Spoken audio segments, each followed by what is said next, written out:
Hai smart YouTuber, sekitar 50-70% tubuh makhluk hidup terdiri dari cairan. Darah adalah cairan utama dalam tubuh makhluk hidup. Darah terdiri dari 4 komponen utama, yaitu plasma darah, trombosit, sel darah putih, dan sel darah merah. Plasma darah yaitu cairan berwarna kekuningan yang bertugas membawa sel darah dan berbagai zat nutrisi makanan dan protein ke berbagai sel di tubuh. Kalau trombosit atau sering disebut juga keping darah berfungsi untuk pembekuan darah sehingga darah menjadi lengket dan membentuk gumpalan saat terjadi pendarahan. Sedangkan sel darah putih ini berfungsi untuk membantu tubuh melawan berbagai penyakit infeksi sebagai bagian dari sistem kekebalan tubuh. Walaupun namanya sel darah putih tapi tidak berwarna putih, tetapi bening atau tidak berwarna. Sel darah putih dapat menembus dinding kapiler. Yang terakhir adalah sel darah merah atau eritrosit yang berwarna merah pekat dengan jumlah sel yang cukup banyak di dalam darah.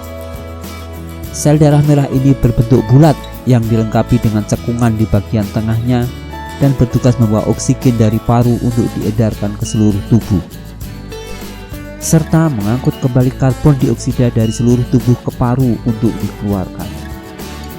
Salah satu keunikan sel darah merah adalah dilengkapi dengan protein khusus yang disebut hemoglobin. Protein dalam darah tersebut mengandung senyawa berwarna merah yang disebut heme.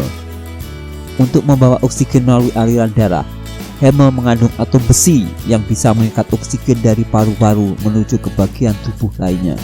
Jadi sel darah merah inilah yang memberikan warna merah yang khas dengan hemoglobinnya. Tetapi ternyata tidak semua makhluk hidup darahnya berwarna merah. Ada yang biru, hijau, kuning, ungu, bahkan ada darah yang tidak berwarna atau bening. Berikut hewan-hewan yang darahnya bukan merah. Hewan-hewan yang berdarah biru antara lain oktopus, kepiting tapal kuda, keong, laba-laba, belalang, dan lobster. Darah yang berwarna biru bergantung pada zat kimia yang disebut hemosianin yang mengandung atom tembaga untuk membawa oksigen. Reaksi atom tembaga dan oksigen menjadikan warna darah menjadi biru. Hewan-hewan yang berdarah hijau antara lain kadal Papua, katak semak, ulat tembakau, dan lintah.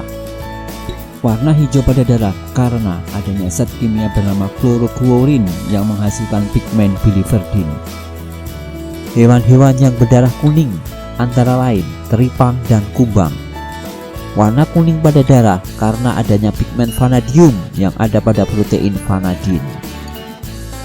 Hewan-hewan berdarah ungu antara lain sea squid, brachiopods, dan cacing laut. Warna ungu pada darah karena adanya zat kimia bernama hemeritrin. Hewan-hewan berdarah bening antara lain nyamuk, kecoa, lalat, udang, dan hewan-hewan transparan laut dalam. Darah bening bernama hemolim, sebuah cairan yang tidak berwarna. Hemolim bersirkulasi untuk membasahi sel-sel dan organ-organ dalam tubuh makhluk hidup. Cairan hemolim terdiri dari air, garam inorganik, protein, dan lipids. Di samping itu berfungsi juga untuk mengatur suhu tubuh, membawa oksigen, dan mensirkulasikan zat makanan. Masing-masing jenis darah hewan yang berbeda ini menggunakan molekul kimia yang berbeda untuk membawa oksigen.